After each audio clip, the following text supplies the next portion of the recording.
वैसे तो मध्य प्रदेश में 16 सीटों में चुनाव होना है, लेकिन इन सब में सबसे ज्यादा चर्चा का विषय कटनी महापौर का चुनाव है, जिसमें विकास की बातें नहीं बल्कि विपक्षी प्रत्याशियों पर आरोप लगाने की बात हो रही है। ये हाल कांग्रेस बस का नहीं बल्कि भाजपा भी इसी राह चल रही है। पूरा मामला ऑर्डिनेंस फैक्ट्री के क्षेत्र से जुड़ा है, जहां प्रचार प्रसार के लिए पहुंचे भाजपा विधायक संजय पाठक समेत कई स्थानीय नेताओं ने पहले तो भाजपा प्रत्याशी के लिए वोट करने की अपील की। फिर जनता में बात बनती न देख उन्होंने कांग्रेस प्रत्याशी के पति रौनक खंडेलवाल समेत उनका समर्थन करने वाले एडवोकेट राजेश दीक्षित को भूमाफिया और गुंडे बदमाशों का सरगना बता दिया। पूरे मामले का वीडियो जैसे ही सोशल मीडिया में वायरल होने लगा तो उसी क्षेत्र में प्रचार करने पहुंचे कांग्रेस के राष्ट्रीय समन्वयक दिव्यांशु मिश्रा ने पलटवार करते हुए विधायक संजय पाठक को अनपढ़ ही बता दिया और कहा कि संविधान में भरोसा है कि नहीं, न्यायालय से ऐसे ही जमानत नहीं मिलती। अगर राजेश दीक्षित और रौनक खंडेलवाल भूमाफिया हैं, तो ट्विन किचन पर किसने कब्जा किया? हवाला कांड का आरोप किस पर लगा? किसने जिले की ईमानदार आईपीएस गौरव तिवारी का तबादला करवाया? जो अपने क्षेत्र का विकास नहीं कर पाए, वो कटनी में आकर विकास के पुल बांध रहे हैं। दिव्यांशु मिश्रा के इस पलटवार से जिले की राजनीति में एक बार फिर गहमा गहमी का माहौल निर्मित हो गया है। फिलहाल देखना यह है कि चुनावी सभाओं में इस तरह के बेतुके बयानों का कुछ विशेष असर पड़ेगा या इन्हें उल्टा मुंह की खानी पड़ेगी। ले लेते हैं, फिर दे देते हैं रात के, फिर दूसरे दिन कोई दम देता है कि उसको कैसे दिया, हमको दो, तो फिर चेंज कर देते हैं। ये तो वार्ड के पार्षद में करता ही है। ये महापौर में भी ऐसा ही किए।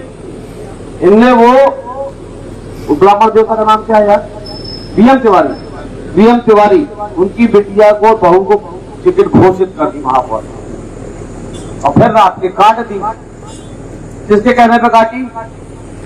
एक दीक्षित परिवार है हमारे कटनी में, वो नई बस्ती में कौन सा द्वार है, शहीद द्वार के पास रहते हैं।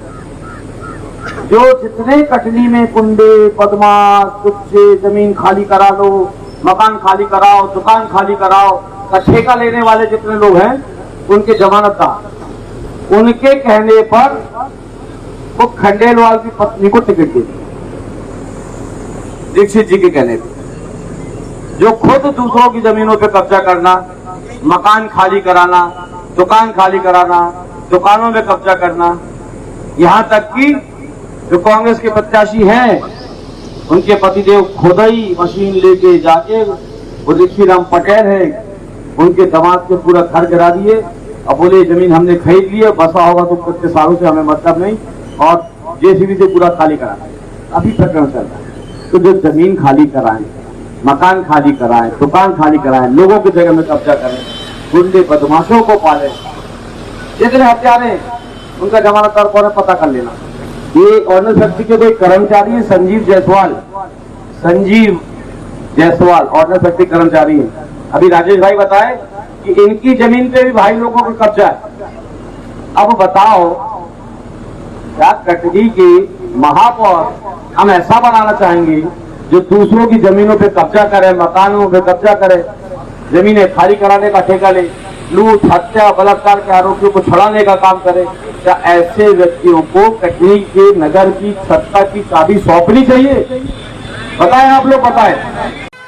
उससे पूर्व हमारे कांग्रेस पार्टी के सम्मानित वक्ताओं ने यहाँ की मुख्य समस्याओं पर प्रकाश डाला। जैसा कि हमारे संजय गोरा जी बता रहे थे, अभी ओजस्वी वक्ता हमारी भाभी आदरणीय श्रीमती श्रेया रौनक खंडेलवाल जी ने भी आप सबके बीच में अपनी बात रखी और बताया कि किस प्रकार से वह कटनी के विकास के लिए दृढ़ संकल्पित है। और वह बता भी रही थी कि किस प्रकार से यहाँ पर कुछ लोग आए थे और अनर्गल बातें, झूठी बातें कर चले गए। मेरे पास 2-3 दिन से बहुत लोगों के व्हाट्सएप आ रहे हैं, फोन आ रहे हैं कि भैया ये कितनी अमर्यादित बात करी जा रही है। विजय राघव के विधायक जो कि अपने क्षेत्र में विकास कर नहीं पाए और यहाँ आके कटनी में विकास के पुल बांधने का दावा कर रहे हैं। उनके क्षेत्र में जाकर देखो, सड़कें नहीं है, एक साल विधायक के दर्शन नहीं हो रहे जनता को, और यहाँ आकर कह रहे हैं मुझे देखो, मुझे वोट दो। अरे क्यों दे भैया, क्या किया तुमने ऐसा लोगों के लिए, जरा बताओ। पिछले कार्यकाल के बारे में लोगों को बताओ। पिछली बार भी तो आपने बोला था ना कि महापौर जिताइए भारतीय जनता पार्टी का, मुझे देखो। ऐसे झूठे लोगों के प्रपंच से हमें बचना है। मैं सुन रहा था एक वीडियो किसी ने मेरे पास भेजा कि मेरे पूज्य पिताजी के तुल्य जिन्होंने मुझे पाल पोस कर बड़ा किया, परम आदरणीय राजेश दीक्षित जी के लिए अनर्गल बात कर रहे थे कि वह बदमाशों की जमानत लेते फिरते हैं। संजय पाठक जी से मैं पूछना चाहता हूं कि क्या एकदम अनपढ़ हो क्या? पढ़ाई लिखाई से तुम्हारा कभी कोई वास्ता नहीं रहा? आज संविधान पर भरोसा करते हो कि नहीं करते? क्या जो भारत का संविधान है वो ऐसे किसी को भी जमानत दे देता है? कुछ तो शर्म करा होता। अपने पूज्य आदरणीय सत्येंद्र पाठक जी की तो लाज रखी होती। सत्येंद्र पाठक जी कितना चाहते थे पंडित राजेश दीक्षित जी को, इस बात का तो लाज रख लिया होता। और अगर संजय पाठक जी कहते हैं कि पंडित राजेश दीक्षित जी इतने बुरे आदमी हैं, तो उनके शपथ ग्रहण समारोह में क्यों भागे भागे आए थे? क्यों उनके चरण छुआ करते थे? आज मुझे जवाब दो। वो बोलते हैं कि रौनक खंडेलवाल जमीनों में कब्जा करते हैं, पंडित राजेश दीक्षित जी के लोग जमीनों में कब्जा करते हैं, तो फिर ट्विंस किचन की जमीन में कब्जा किसने किया? तो फिर जोली योजना की जमीन में कब्जा किसने किया? तो फिर हजारों करोड़ की बेनामी संपत्ति किसने खरीदी? इसका जवाब कौन देगा?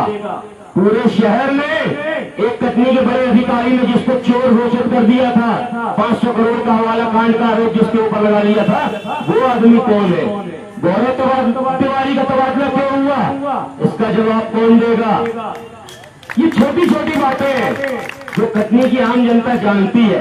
इनके पास कोई मुद्दा नहीं है, इनके पास श्रेया खंडेलवाल जी का कोई तोड़ नहीं है। कटनी से EMS टीवी के लिए अमित तिवारी की रिपोर्ट।